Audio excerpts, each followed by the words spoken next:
안녕하세요. 저는 합리적인 줄 알았지만 사실은 완전 쪼잔뱅이의 이기적인 남편놈에게 질릴 대로 질려서 끝을 낸 30대 여자입니다. 저는 사촌동생의 소개로 그 남자를 만나게 되었어요. 사촌동생이 누나랑 정말 잘 맞을 것 같고 성향이 비슷한 남자가 있다고 했거든요. 만나보니 사촌동생이 왜 그 남자랑 저랑 잘 맞을 것 같다고 했는지 알겠더군요.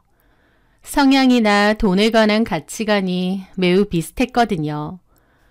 저도 돈에 관해선 좀 악착 같은 면이 있었고 더 잘 살고 싶은 욕심도 많았는데 그 남자도 딱 그렇더라고요.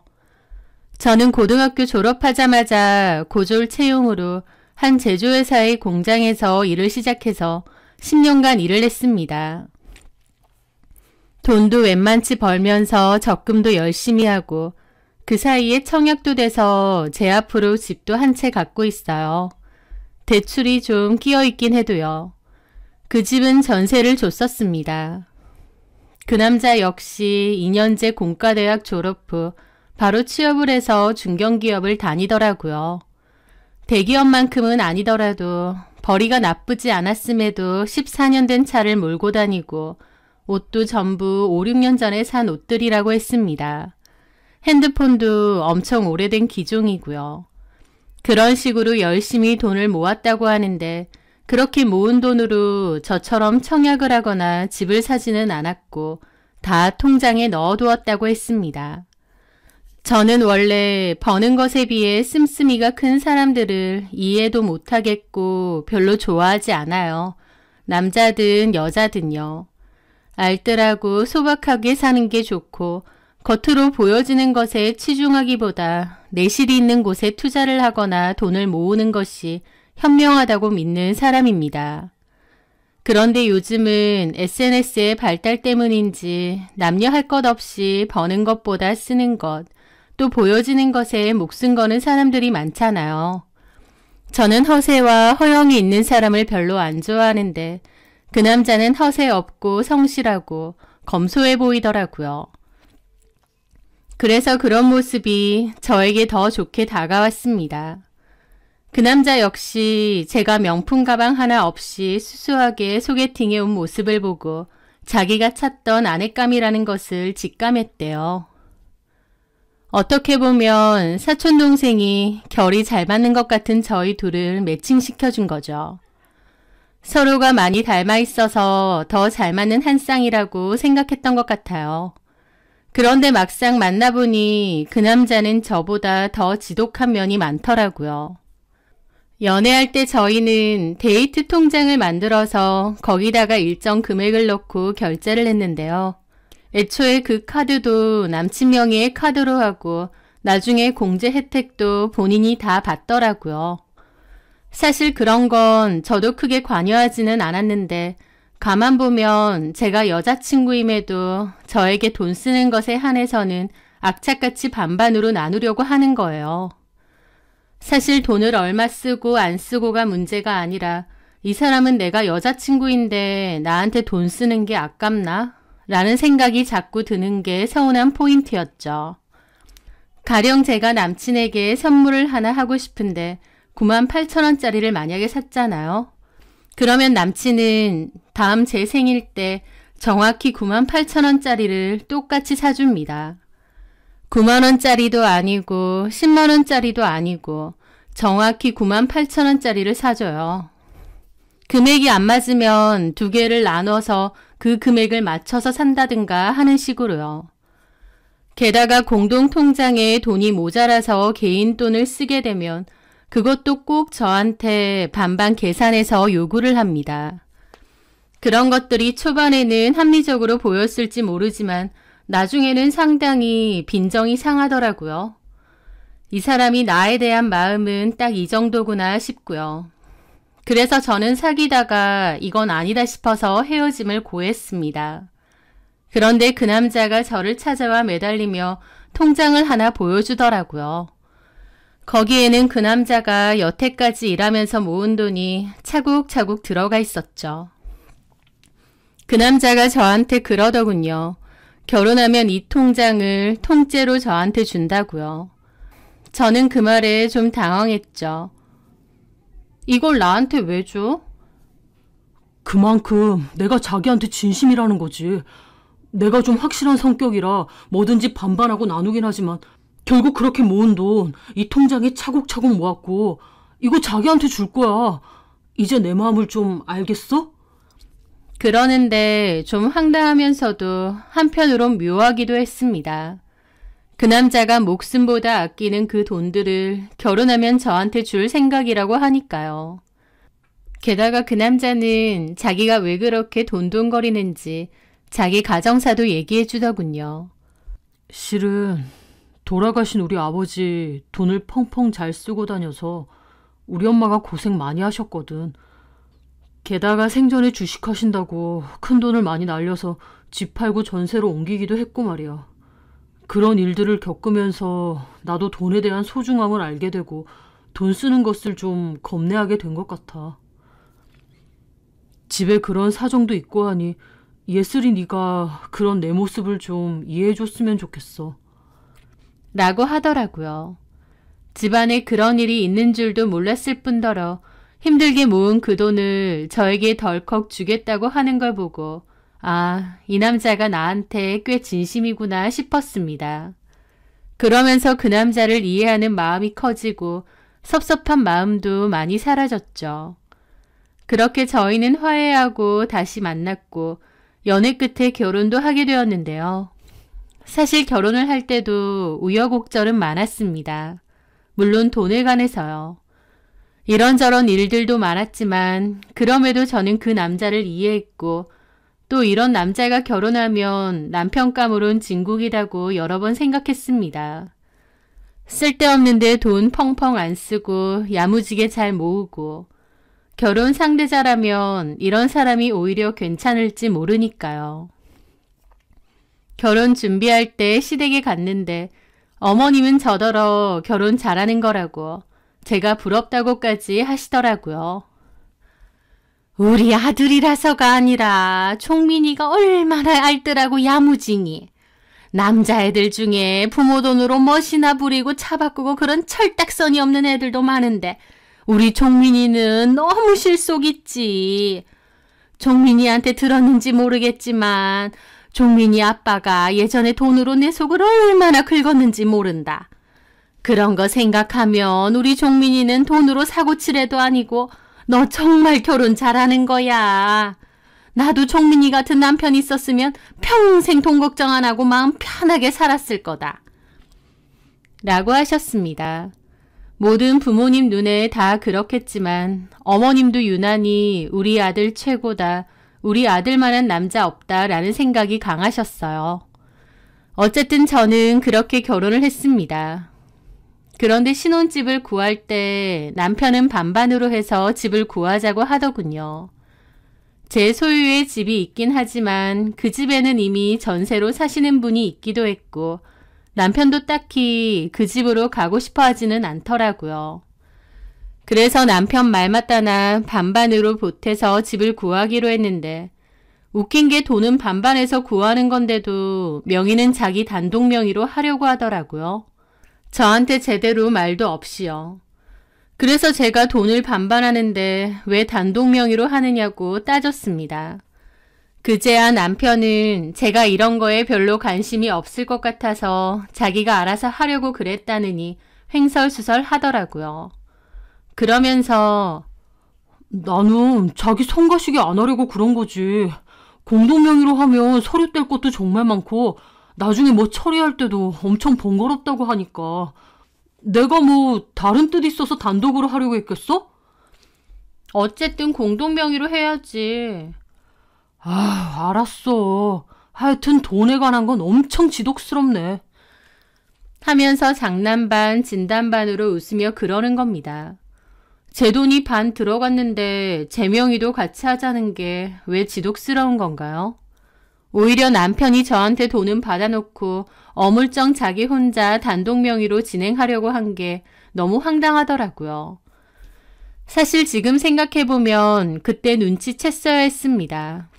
돈 반반으로 데이트 통장 만들어서 카드 쓰는데 카드는 지 걸로 해서 나중에 공제 혜택 받으려는 거나 집 반반에서 사는데도 은근슬쩍 단독 명의로 하려고 하는 거나 남편은 합리적인 성격이 아니라 이기적이고 지밖에 모르고 절대 손해 안 보려고 아둥바둥하는 성격이라는 것을요. 그 손해를 아내인 저한테까지 절대 안 보려고 한 게 문제죠. 사실 남편이 그런 면을 알면서 모른 척 했는지 아니면 그때는 이 정도로 와닿지 않았는지 모르겠는데 하여튼 그렇게 결혼도 했었습니다. 콩깍지도 좀 씌었던 것 같고요. 결혼 초반 1년까지는 아무 문제가 없었어요.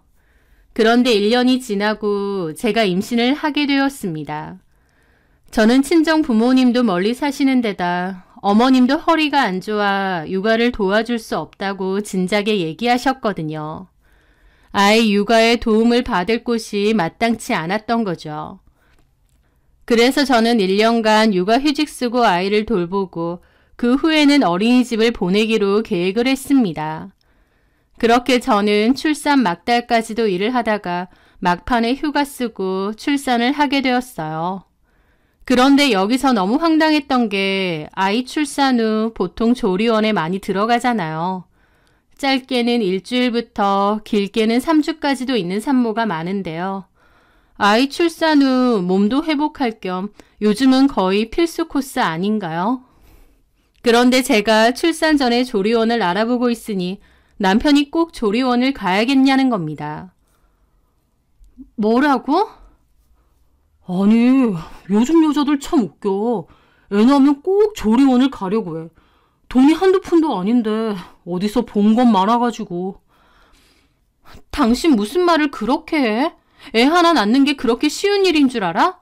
애 낳고 나면 잘 씌워줘야 되는 거야. 육아 본격적으로 하기 전까지 그나마 마지막으로 쉴 수 있는 기회기도 하고. 나는 이해가 안 돼. 그거를 왜 돈 몇백 주고 조리원에 사는지. 그냥 집에서 방 따뜻하게 해서 쉬면 안 되나? 그럼 애는 누가 봐? 장모님 못 오셔? 그래도 딸이 출산을 했다는데. 라는데 어처구니가 없어서 말문이 턱 막히더라고요. 저희 부모님은 저희 집에서 2시간 떨어진 거리에서 식당을 하세요. 일주일에 딱 하루만 쉬시고 두 분이서 운영하시는 가게이기 때문에 저 출산했다고 해도 그렇게 아이 돌봐주고 그러기가 쉽지 않으십니다. 그래서 저도 조리원 2주 지내고 집에 오면 제가 바로 직접 육아를 할 생각이었고요. 지금 조리원비가 아까워서 그래? 뭐 아깝다기보다 내 생각엔 그런 거 다 상술인데. 상술이든 뭐든 나도 몸 좀 회복하고 아이도 그동안은 누가 봐줘야 될 거 아니야. 당신 말하는 거 너무 이상하다. 제가 기가 막혀서 따지고 드니 남편은 그제야 막 사람 좋은 척 웃으면서 장난이라는 겁니다. 아, 그냥 해본 말이야. 요즘 그냥 애만 나오면 몇백씩 되는 조리원 턱턱 들어가길래. 자기는 합리적이고 알뜰하니까 조리원 안 들어간다고 먼저 할 줄 알았지. 내 몸 돌보려면 당연히 들어가야지. 그게 합리적이고 알뜰한 거랑 뭔 상관이야? 나는 필요할 때는 돈 써야 된다는 주의야. 아, 알았어.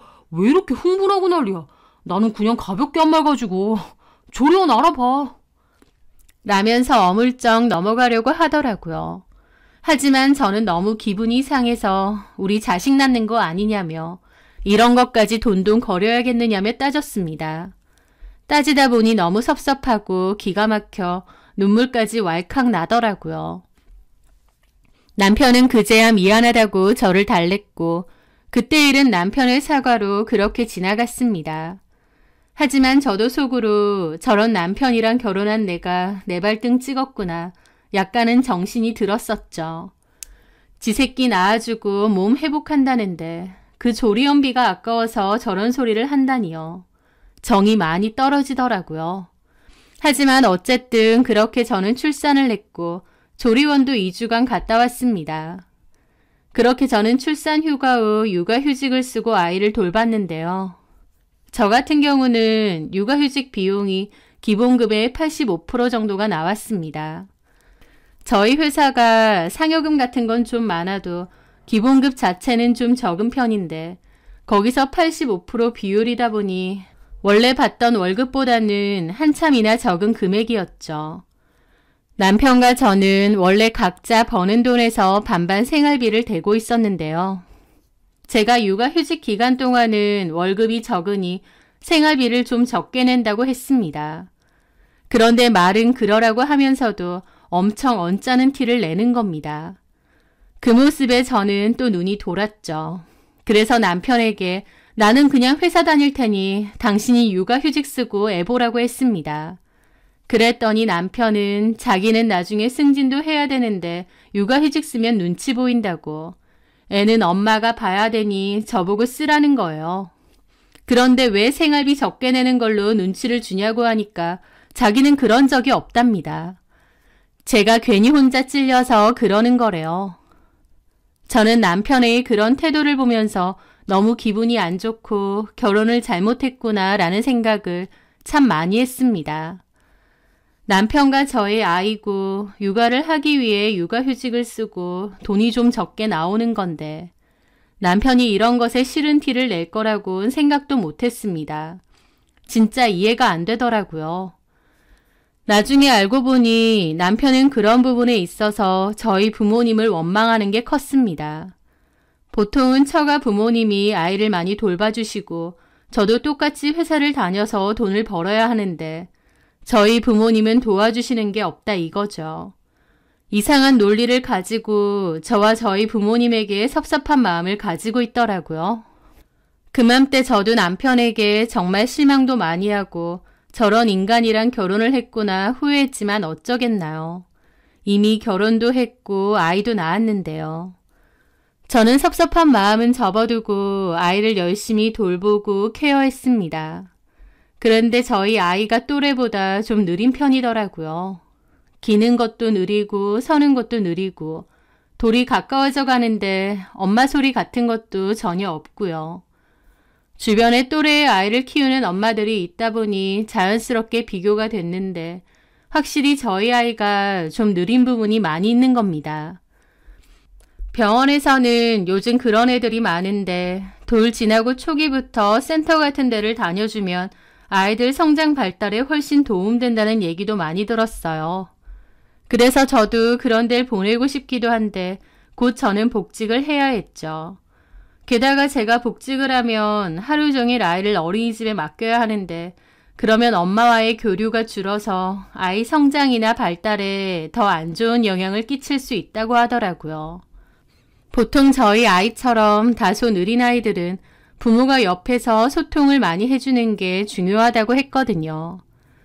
저는 엄마로서 아이가 다소 느린 점이 보이다 보니까 걱정이 많았는데 남편은 무슨 남일처럼 생각했습니다. 그런 것도 너무 얄밉더라고요. 걱정은 저만 하는 건지. 하여튼 제가 복직을 해야 되는 날이 다가와서 저는 일단 회사로 복직을 했고 아이는 어린이집에 맡겼는데요. 그렇게 6, 7개월 정도가 지났는데 다른 또래 아이들이 걸음마 잘하고 그럴 때인데도 저희 아이는 기는 것만 하고 말도 안 하고 여전히 성장이 더디더라고요. 게다가 어린이집에서도 아이가 좀 느린 편이 맞다고 했습니다. 센터에 한번 가서 상담을 받아보는 게 좋다고도 했고요. 센터에 갔더니 아이가 좀 많이 느린 편이긴 하니 센터에서 치료를 받으면서 자극을 자꾸 주는 게 좋다고 하더라고요. 저에게는 아이가 중요했기 때문에 저는 남편에게 이런 얘기를 했고 회사를 그만둘 생각도 좀 있었습니다. 그런데 남편은 제가 당장 회사를 그만둔다는 것에만 질겁해서 저보고 왜 오버를 하느냐느니 가만 냅두면 애는 알아서 큰다느니 제가 극성이라느니 막 저한테 뭐라고 하더라고요. 그렇게 이래저래 다툼이 많았고 나중에는 어머님도 그 얘기를 남편에게 전해 들었는지 전화를 하셔서는 저한테 극성 부리지 말라고 요즘 애엄마들은 이게 문제라면서 뭐라고 했습니다. 센터에서 전문가가 아이 발달이 느리니 치료를 시작하는 게 좋다고 하는데도 남편이랑 어머님이 난리를 치며 저를 극성으로 몰아가는 겁니다. 그게 너무 화가 나고 섭섭하고 속상하고 그렇더라고요. 그렇게 어쩔 수 없이 시간이 좀 더 지났는데 아이가 두 돌이 다 되어가는데도 현저히 발달이 느린 것을 보니까 그제야 어머님이나 남편도 아차 싶은 것 같았습니다. 결국 저는 회사를 그만두고 아이를 좀 적극적으로 케어를 한다고 선언했습니다. 발달센터에 가면 치료 종류가 다양한데 그 치료들만 해도 시간이 꽤 걸리기 때문에 제가 회사 생활을 하면서 도무지 아이 치료를 동시에 할 수가 없겠더라고요. 조금이라도 빨리 치료를 받아야 나중에 경과가 좋다는데 제가 벌어오는 월급이 아까워서 어영부영 하는 게 이해가 안 되더라고요. 남편은 제가 회사 그만둔다는 것에만 자꾸 한숨 쉬고 그러길래 제가 그랬습니다. 당신 통장에 돈 있지 않느냐? 결혼 전에 그거 나 준다고 하지 않았냐고요. 남편은 집 살 때도 반반 했기 때문에 그 통장 안에 있는 돈을 다 쓰지 않았거든요. 저는 남편에게 그 통장에 있는 돈 나중에 뭐에 쓰려고 그러느냐, 가족들한테 잘 쓰고 행복하려고 그렇게 모으는 거 아니냐고 했습니다. 내가 당장 회사 그만둔다고 생활이 어려워지는 것도 아니고 돈 필요한 일이 생기면 그 통장에 있는 돈 써도 되는 거 아니냐고요. 그러면서 저는 남편에게 결혼 전 약속대로 그 통장 나한테 달라고 했습니다. 남편은 태도를 바꿔서 통장 못 준다고 버티더라고요. 저는 왜 결혼 전과 약속이 다르냐며 통장 달라고, 그걸로 내가 회사 그만두고 나서도 우리 생활비 쓸 거고 우리 혜린이 치료도 적극적으로 받을 거다 그랬죠. 사실 저도 따로 아파트도 있고 모아둔 돈도 따로 조금 있긴 한데 남편 하는 짓이 너무 얄미우니 더 통장 내놓으라고 그랬습니다. 남편은 통장 없다고 난리를 쳤고 그날 크게 싸웠어요. 어쨌든 남편과 이런저런 다툼 끝에 저는 결국 회사를 그만두고 아이 돌보는 것에 전념을 하기로 했습니다. 사실 회사를 그만둔다는 건 제가 가장 아쉽고 힘든 일이었어요. 오랫동안 다닌 회사라서 정도 많이 들고 익숙하고 또 받는 월급도 적지 않으니까요. 하지만 저한테는 아이가 너무 중요했고 발달이 느린 양상을 보일 때 집중적으로 치료를 해주는 것이 나중에 좋다고 하길래 그런 선택을 한 것이었습니다. 그렇게 저는 퇴직 후 아이를 돌보며 지내고 있었는데 그러다가 남편의 책상에서 그 통장을 우연히 발견하게 되었습니다. 그런데 분명 결혼 전만 해도 분명히 8천만 원 정도의 돈이 있었어요. 집 살 때 반반 보태고 남은 돈이 그 정도였거든요. 그런데 이제 와서 보니 5천만 원 정도만 남아있는 겁니다. 너무 황당해서 남편에게 물어보니 왜 남의 통장을 받느냐고 생난리를 치는데 제가 일부러 본 게 아니라 서류 찾을 거 있어서 찾다가 본 거거든요. 남편이 숨겨둔 것도 아니고 그냥 컴퓨터 책상 서랍에 넣어둔 거고요. 그리고 내가 와이프인데 통장을 왜 받느냐고 이렇게 난리치는 이유가 있느냐며 돈이 왜 이것밖에 없느냐고 추궁을 했습니다. 여러 번의 실랑이 끝에 남편이 이실직고를 했는데 세상에 그 돈으로 주식 투자를 했다는 거예요. 저는 너무 충격을 받을 수밖에 없었죠. 왜냐면 저희 아버님이 주식 투자로 큰 돈을 날린 경험이 있기 때문에 남편은 주식이나 위험성이 있는 투자 자체를 싫어한다고 했습니다. 그런데 난데없이 그 많은 돈으로 주식 투자를 했다는 거예요. 저한테는 말 한마디도 없이 말이죠. 어떻게 된 거냐고 물으니 남편이 그러더군요. 회사 사람 중에 정대리 있잖아. 차를 엄청 고급차 타고 다니더라고. 대리 월급 뻔한데. 그래서 물어봤더니 회사는 그냥 취미 삼아 다니는 거고 주식으로 돈을 엄청 벌었더만. 한 푼 두 푼 모은 나보다 돈이 훨씬 많은 거야. 시드머니는 얼마 되지도 않은데 주식에 재능이 있는지 그걸로 엄청 불린 거지. 와, 그거 듣는데 내가 여태까지 뭘 했나 싶고 내가 너무 한심한 생각이 드는 거야. 죽어라 일하면 뭐해. 몇 년 일하지도 않았고 설렁설렁 회사 다니는 정대리가 나보다 훨씬 부잔데. 그래서 당신도 그 정대리 따라 투자를 했다고? 정대리가 좋은 거 하나 알려주더라고. 약간 멀리 보긴 해야 하는데 잘 안 알려주는 고급 정보라고. 다른 사람도 아니고 주식으로 그 많은 돈을 벌었다는 정대리 얘긴데 이건 안 들으면 바보 같은 짓이지. 그래서 고작 그 사람 말 듣고 몇 천을 주식에 투자했단 말이야? 나한테 상의 한마디 없이? 당신 미쳤어? 당신이 이러고도 아버님 원망할 수 있어? 제 말에 남편은 저를 노려보더라고요. 말 기분 나쁘게 하네. 우리 아빠는 제대로 투자를 한 게 아니었고 나는 믿을 만한 정보처가 있으니 투자를 한 거잖아. 그래서 벌었어? 아니, 좀 기다려야 된대, 정대리가. 이건 좀 천천히 터질 거라서 자기만 믿고 놔두라고 하더라고. 라는데 너무 어이가 없는 겁니다. 나 진짜 황당하네. 당신 내가 혜린이 낳았을 때 조리연비 몇백도 아까워서 그 난리쳤어. 나 육아휴직 써서 월급 다 안 나오는 거 알면서도 생활비 적게 낸다고 툴툴거리고. 그렇게 돈 한 푼에 벌벌 떨던 사람이 몇 천만 원을 회사 동료 한마디에 주식 투자한다고? 이게 말이 돼? 당신은 돈을 쓴 거고 나는 벌려고 그런 거잖아. 그래서 벌었냐고. 기다려야 벌지. 이게 돈을 넣는다고 바로 돈이 벌리겠냐? 그럼 개나 소나 다 벌게? 라는데 너무 어이가 없었습니다. 아버님 주식 투자로 돈 날린 걸 그렇게 욕할 땐 언제고 본인도 결국 똑같더라고요. 게다가 그렇게 큰 돈이 들어가는데도 저한테 말 한마디 안 했다는 게 저를 도대체 뭘로 생각하는 건가 싶더라고요. 남편은 자기 돈으로 자기가 투자를 한 거고 알아서 할 거니 신경 끄라는 투로 말했습니다.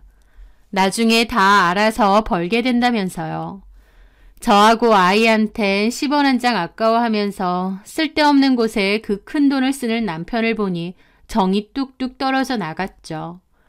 어쨌든 남편이 나중에 크게 벌 수 있다느니 큰 소리 탕탕 치길래 내버려뒀습니다. 그 후에 저는 집에서 지내면서 아이를 돌보는데 제가 집에 있으면서 돈만 쓴다고 남편의 불만도 정말 많았어요. 진짜 더럽고 치사하다는 말이 절로 나올 정도로요. 게다가 한 번은 제가 나간 줄 알고 지 친구랑 통화를 하는 걸 제가 들었는데요. 지 친구한테 제 욕을 하더라고요. 와이프가 결혼하고 애 낳더니 일 그만두고 자기 월급으로 공짜밥 먹는다고요. 푸념 비슷하게 그 소리를 하는데 저 완전 뚜껑 열려서 소리 지르고 그때도 진짜 사네 못 사네 한바탕 크게 싸웠죠. 그런 일들이 반복되면서 저는 남편에게 너무 질렸고 정도 떨어졌습니다. 저런 인간하고 내가 계속 사는 게 맞나 현타가 계속 오기도 하고요. 그 와중에도 제가 일 그만뒀다고 어머님까지 참견이 심했어요.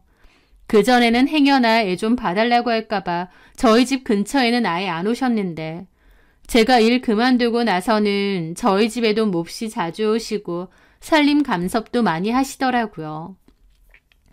그러면서 자기 아들은 밖에 나가서 힘들게 돈 번다면서 안쓰럽다면서 그런 소리도 잘하셨습니다. 너는 혜린이가 딸이라서 다행인 줄 알아라. 뭐가요, 어머님? 여자들이야. 적당히 공부하다가 나중에 시집이나 잘 가면 그만 아니니. 그런데 남자들은 얼마나 고생이야. 직장 다니면서 가족들 건사해야 되고 우리 종민이만 해도 얼마나 불쌍하고 안쓰러운지 모른다.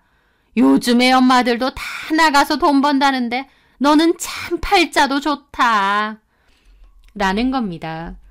제가 왜 회사를 그만뒀는지 모르시는 것도 아니면서 자꾸 저렇게 얘기를 하시는 거예요.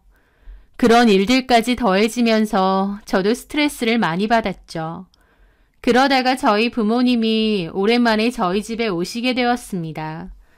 가게 일로 바쁘셔서 좀처럼 오시는 일이 없는데 저랑 아이 본다고 일부러 시간 내서 오신 거죠. 엄마 아빠는 제가 요즘 일도 안 하는데 저 용돈하고 아이 필요한 것도 좀 사주라고 100만 원을 봉투에 넣어서 주셨어요. 저는 괜찮다고 거절했음에도 제 주머니에 넣어주셨죠. 너무 감사하기도 하고 죄송하기도 하고 그렇더라고요. 오랜만에 멀리서 부모님이 오셨다 보니 저는 부모님 모시고 한우를 먹으러 가기로 했습니다. 남편에게도 그리로 퇴근해서 바로 오라고 했더니 전화가 바로 왔더라고요. 여기 뭐야? 한우 먹으러 간다고? 여기 내가 블로그 검색해보니까 가격 좀 있는 데인데? 하면서 난리가 난 겁니다. 엄마 아빠 오랜만에 오셨는데 이 정도도 못 사드려? 와, 어이가 없네. 나는 돈 아끼려고 점심도 밖에서 절대 안 먹고 무조건 구내식당에서 먹는데 너는 장인 장모님 모시고 한우 식당? 하는데 정말 말도 못하게 쪼잔스럽더라고요. 엄마 아빠한테 그 정도도 못 해드려? 너 돈 안 벌잖아. 뭐라고? 그런 데서 먹으면 최소 30 이상은 무조건 나올 텐데. 너 돈 벌어? 그것도 아니면 왜 기분 내려고 하는데? 처가 부모님 한우 사드린다고 개거품 부는 남편이 바로 제 남편이었습니다. 돈 아까워서 벌벌 떠는데 진짜 이런 거랑 내가 결혼을 했나 그저 웃음밖에 안 나오더라고요. 저희 부모님 거의 오시는 일이 없고 또 저한테 용돈 주실 겸 아이 보실 겸 출산 후 처음으로 오신 겁니다. 그런데도 한우 사드린다고 하니 개거품을 무는데 그 상황이 엄마 아빠한테도 너무 죄송하고 쪽팔리고 저는 화가 나서 남편에게 나는 무조건 그 가게 부모님 모시고 갈 거라고 하고 끊었습니다. 남편은 그날 식사 자리에 오지 않았고 저는 보란듯이 부모님에게 한우 사드렸습니다. 남편은 그날 집에도 늦게까지 안 들어오더라고요. 저희 부모님 계신 거 알면서도요. 부모님은 늦은 저녁에 차 타고 가셨고 몇 시간 뒤에야 남편 놈이 왔습니다. 그랬더니 입 꾹 다물고 제 물음에 대답도 안 하고 횡하니 지나치더라고요. 친정부모님 식사대접했다고 입 꾹 닫고 삐지는 게 말이 되나요? 그런데 화장대에 있던 100만 원과 저희 부모님이 써주신 카드를 봤는지 갑자기 화색이 돌아서 나오는 겁니다. 장모님이 돈 주셨네? 100만 원이나 주셨어? 아휴, 그러면 한우 사드릴 만하지. 그러면서 실실거리는데 진짜 남편인데도 혐오스러운 기분 아시나요? 와, 저거 돈벌레인가 싶고 그때 저도 깨달았죠. 내가 남편에게 정말 만정이 다 떨어졌구나. 남편이 돈벌레같이 느껴지는 거 보니 더 이상 사는 건 무리구나 라는 것을요. 그 후 저는 정말 진지하게 이혼을 고민했습니다. 제가 보니 외도나 도박같이 중대한 일이 아니어도 정 떨어지면 같이 사는 건 힘든 일이 되겠더라고요. 얼굴만 봐도 스트레스니까요. 그렇게 저는 이혼을 고려하고 있던 도중 제가 소유하고 있는 아파트 근처에 호재가 생기면서 아파트가 값이 상당히 많이 올라가게 되었습니다. 남편은 그 소식을 가장 먼저 알게 되고 완전 쾌재를 부르더라고요. 그러면서 저보고 회사를 안 다니는데도 돈을 벌 줄 안다면서 복덩이랍니다. 그러면서 자기 차가 이제는 너무 문제가 많다면서 정비소에서도 수리가 안 될 정도래요. 그래서 저더러 차를 한 대 사달랍니다. 제 소유의 아파트 값이 엄청 올랐으니 그 정도는 일도 아니지 않냐면서요. 남편이 원하는 차는 국산 SUV이긴 한데 고급 라인이라 8천만 원 정도 합니다. 자기 통장에 있는 돈 보태고 나머지 저한테 내서 차를 사달래요. 그 꼬라지를 보면서 깨달았죠. 아, 남편은 허세 허영이 없는 인간이 아니었구나. 사실은 너무나도 허세 부리고 싶고 허영심도 넘치는 인간이었구나. 그런데 그냥 지 돈 아까워서 꽁꽁 싸매고 참고 있었는데 지 돈 아니고 와이프 돈이라고 생각하니 펑펑 쓰고 싶은 거구나 라는 것을요. 남편과 저는 결혼을 했고 부부가 되었고 경제 공동체가 되었잖아요. 하지만 남편은 철저히 자기 돈은 자기 거라고 생각하면서 제 돈도 지 거라고 생각하는 듯 했습니다. 저는 제대로 대답도 안 했건만 남편은 제 아파트값 오른 것만 보고 갑자기 신나서 저보고 복덩이니 뭐니 하는데 제가 아이 때문에 회사 그만두니까 저한테 공짜밥 먹는다고 하고 저희 부모님 식사 대접했다고 개거품 물고 난리친 걸 똑똑히 기억하잖아요. 이제 와서 저를 복덩이니 뭐니 하면서 신나하는데 너무 징글맞아서 도저히 이 인간이랑 더 못 살겠구나 싶었습니다. 그렇게 저는 조용히 이혼을 결심했습니다. 하지만 사람 마음이라는 게 하루에도 12번씩 바뀐다고 아이가 어리다 보니 이혼에 대해서 조금은 주저하게 되더라고요. 그런 그 와중에 제 이혼 고민에 아주 쐐기를 박는 일이 있었어요. 바로 남편이 제 카드 훔쳐가서 어머님 가방을 산 겁니다. 어머님 가방은 무려 600만 원이 넘더라고요. 게다가 250짜리 신우 노트북도 사줬다는 걸 알게 되었죠.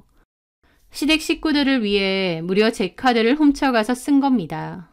제가 미쳤느냐고, 누구 맘대로 이런 걸 다 사느냐고 했더니 남편이 그러더군요. 아, 그 아파트값 올라서 당신이 이득 본 게 얼만데. 곧 전세 사는 사람 나가면 그 아파트 팔 생각도 있다고 했잖아. 그거 미리 좀 당겨 쓴다고 생각하면 되지. 그러니까 그걸 왜 당겨 써야 되는데? 아, 다른 데 쓴 것도 아니고 엄마 그 나이에 명품 가방 없어서 하나 사드렸다. 유진이도 취업 준비하는데 노트북 하나 필요하다고 해서 하나 사줬고. 그걸 내 카드로? 나한테 말도 없이 카드를 훔쳐가서? 무슨 말을 그렇게 해. 훔쳐가다니. 그럼 이게 훔친 거지 아니야? 참나. 당신 말 참 정 떨어지게 한다. 당신 아파트값 그만큼 올랐고 곧 팔 거고. 그러면 수익이 얼만데. 우리 엄마랑 유진이한테 그 정도도 못 해줘? 남도 아니고? 우리 부모님한테 한우 사줬다고 난리친 게 너야. 그건 잊었어? 아니 그거야. 아, 내가 무슨 그거 돈 아까워서 그랬겠어? 그러면? 아버님 심혈관 질환도 있고 어르신들한테 소고기 그렇게 안 좋대. 특히 마블링 심한 한우는 더더욱. 하는데 이게 말인지 방군지도 모르겠더라고요. 여튼 어차피 아파트 팔면 양가 부모님한테 선물 조금씩 드릴 거 아니야. 그거 미리 했다고 생각해. 엄마가 엄청 좋아하시더라. 며느리로서 효도했다고 생각해. 라더군요. 저는 그때 뭔가가 떠올랐습니다. 효도, 오냐, 효도 어디 실컷 해봐라.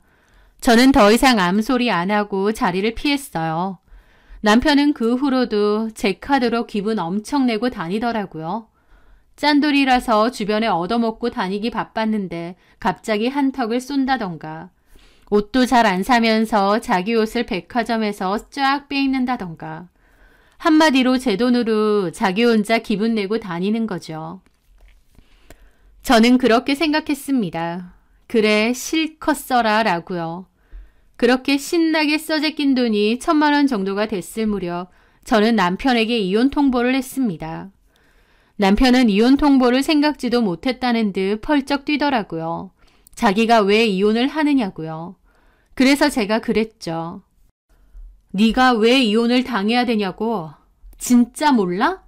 모르면 내가 친절하게 알려줄게. 네 새끼 낳아줬는데 마누라 몸 회복하는 산후조리원비 아깝다고 한 거. 육아 휴직 기간 동안 아득바득 생활비 내라고 하고 눈치 준 거. 혜린이 때문에 일 그만두는데도 내가 공짜밥을 먹니 뭐니 했던 거. 나한테 일절 한마디 상의도 없이 그 큰 돈을 주식에 넣은 거. 내 아파트값 올랐다는 소식 듣자마자 마치 지 돈인 양 내 카드 훔쳐가서 너네 엄마랑 너네 동생한테 그 비싼 돈 쓰고 흥청망청한 거. 지금 생각나는 것만 해도 이 정도인데 어때? 이제 이혼을 왜 당하는지, 내가 얼마나 참았는지 알겠어? 저는 그동안 많이 참아왔고 벼르고 또 벼렀거든요. 이혼이라는 중대사에 조금의 후회도 남기기 싫었기 때문에 그 모든 걸 참고 쌓아두고 있었죠. 제가 술술 얘기하자 남편도 처음엔 당황한 듯 아무 말도 못하다가 그러더라고요. 와, 무섭네. 그런 걸 다 기억하고 있었어? 다 기억할 만하지. 남편한테 이런 취급받은 걸 어떤 여자가 잊어버리겠어? 나 당신이랑 더는 못 살아. 단순히 돈 얼마 쓰고 이런 것 때문에 헤어지자는 거 아니고 당신이 나에 대해서 그리고 가족에 대해서 어떻게 생각하는지 너무 잘 깨달았기 때문에 헤어지자는 거야. 그렇게 네 돈, 내 돈. 아니지. 네 돈은 네 돈이고 내 돈도 네 돈이라고 생각한 거지. 그러니까 남의 카드 훔쳐다가 이런 짓을 벌인 거겠지. 공돈 생겼는데 시댁 식구들한테 그 정도도 못 베풀어? 못 베풀어. 베풀기 싫어.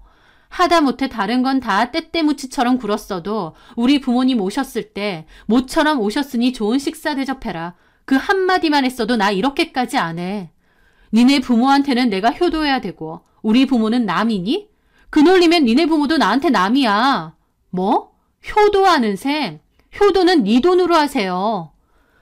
제 말에 남편은 입만 떡 벌리고 있더라고요.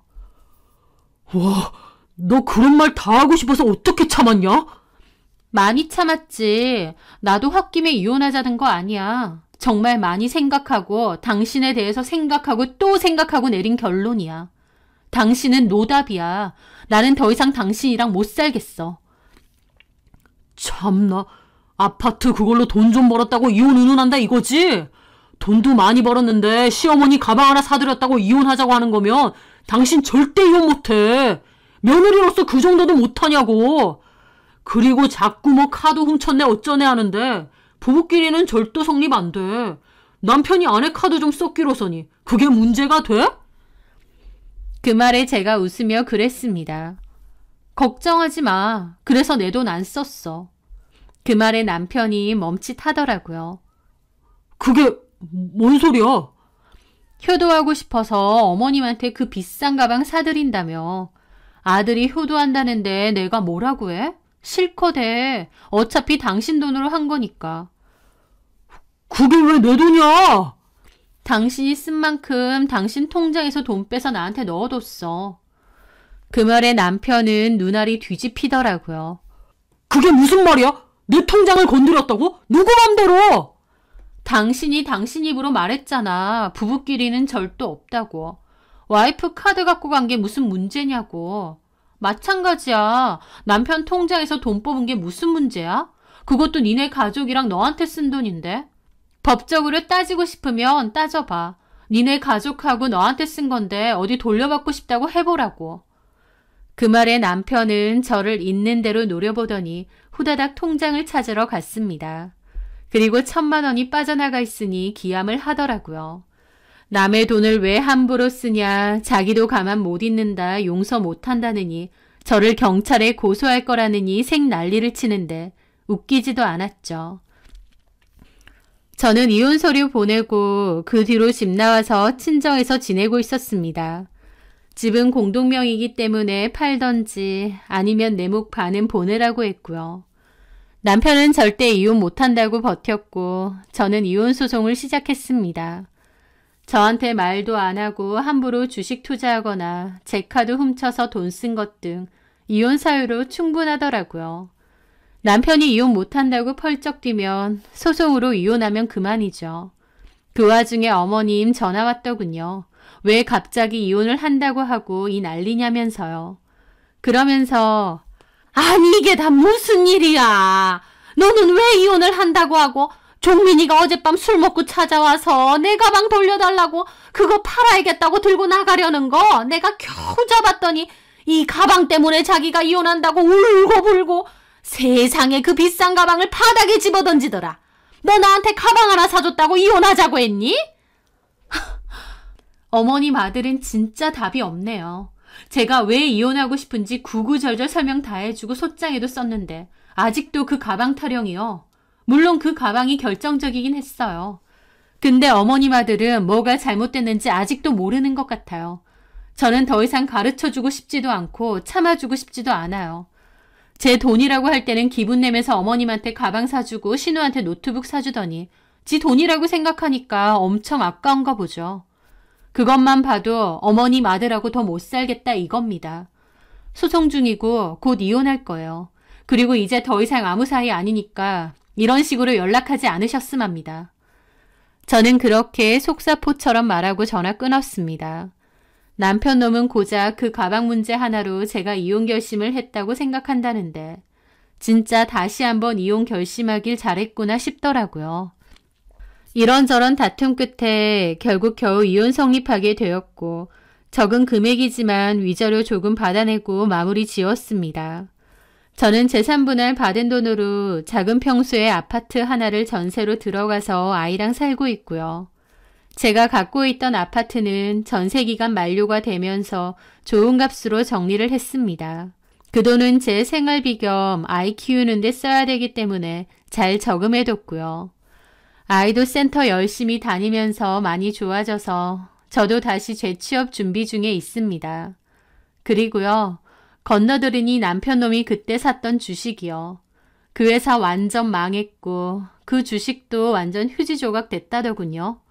게다가 그 주식사라고 알려준 정대리는 회사 그만뒀다고 하고요. 남편은 도대체 뭘 믿고 이름도 없는 그 주식을 그렇게 산진 모르겠지만 어쨌든 한 푼, 두 푼 쪼잔뱅이 짓 하며 모은 그 돈 한 방에 다 날린 셈이죠. 제가 인생을 살아봐도 그렇더라고요. 쪼잔뱅이 짓 하면서 다른 사람들한테 눈총 받아가면서 그렇게 돈 모아도 결국 엉뚱한 곳에서 큰 돈 날리는 사람들 많이 봤거든요. 제 전남편도 딱 그렇죠. 가장 중요한 가족들한테는 돈 한 장에 벌벌 떨고 아끼면서 남의 돈이면 기분 내던 그 인간. 정작 그렇게 모은 돈 엉뚱한 곳에서 다 날리고 말이죠. 손해가 엄청날 텐데 멘탈 잘 부여잡고 사는지 어쩌는지도 모르겠네요. 알뜰한 것과 쪼잔한 건 다르다고 생각합니다. 저는 그 남자가 알뜰하다고 생각해서 좋았는데 사실은 저한테 돈 한 푼 쓰기 싫고 본전만 생각하고 아까워했죠. 그 인간에게 저는 딱 그 정도 존재였던 것 같고 그걸 깨닫고 저는 이혼을 선택했습니다. 그런 취급 받으면서 살고 싶지 않으니까요. 지금 생각해도 잘한 것 같아요. 그러지 않았다면 사는 내내 섭섭하고 자존감 깎이고 빈정상하고 그랬을 것 같거든요.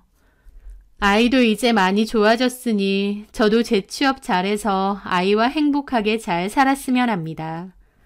제 사연 들어주셔서 감사합니다.